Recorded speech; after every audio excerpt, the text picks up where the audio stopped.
स्वामीनारायण हरे, स्वामीनारायण हरे। वचनामृत गडडा प्रथम प्रकरण का 40वां। सविकल्प निर्विकल्प समाधि। संवत 1876 में माघ शुक्ला चतुर्थी 19 जनवरी 1820 को प्रातःकाल श्रीजी महाराज श्री गडडा स्थित दादा खाचर के राजभवन में श्री वासुदेव नारायण के मंदिर के आगे नीम वृक्ष के नीचे पलंग पर विराजमान थे। उन्होंने श्वेत धोती धारण की थी, सफेद चादर ओढ़ी थी, सिर पर श्वेत पाग बांधी थी।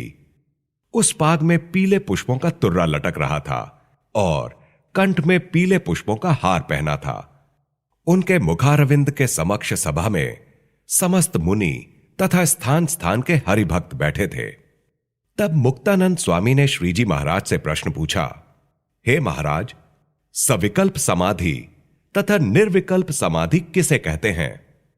श्रीजी महाराज बोले, भगवान के स्वरूप में जिसकी स्थिति हो गई हो उसमें अशुभ वासना तो नहीं रहती, किंतु शुभ वासना रही हो कि मैं नारद संकादिक तथा शुकजी जैसा हो जाऊं, अथवा नर नारायण के आश्रम में जाकर और वहां के मुनियों के साथ रहकर तप करूं, अथवा श्वेत द्वीप में जाकर तपस्या करके श्वेत मुक्त सदृश हो जाऊं, ऐसा विकल्प जिसके मन में रहता हो उसे सविकल्प समाधिवान कहते हैं।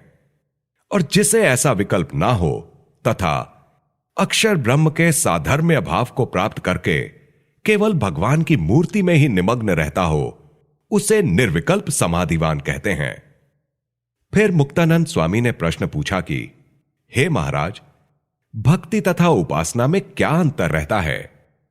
श्रीजी महाराज बोले कि श्रवणम कीर्तनम विष्णोहो, स्मरणम पाद सेवनम, अर्चनम वंदनम दास्यम, सख्यम आत्मनिवेदनम।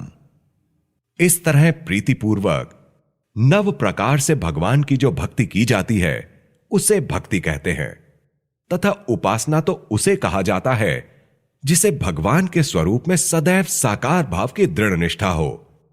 और भजन करने वाला यदि स्वयं ब्रह्मरूप हो जाए तो भी उस निष्ठा का लोप ना हो, और निराकार भाव का प्रतिपादन करने वाले चाहे किसी भी ग्रंथ को सुने तो भी भगवान के स्वरूप को सदा साकार ही समझें, और शास्त्रों में चाहे कैसी ही बात आए किंतु स्वयं भगवान के साकार स्वरूप का ही प्रतिपादन करें, परंतु अपनी उपासना का खंडन नहीं होने दें। इस प्रकार जिसकी दृढ़ समझ हो उसे उपासक कहते हैं। इति वचनामृतम। इस प्रकार से श्री गडडा प्रथम प्रकरण का 40वां वचनामृत पूर्ण हुआ।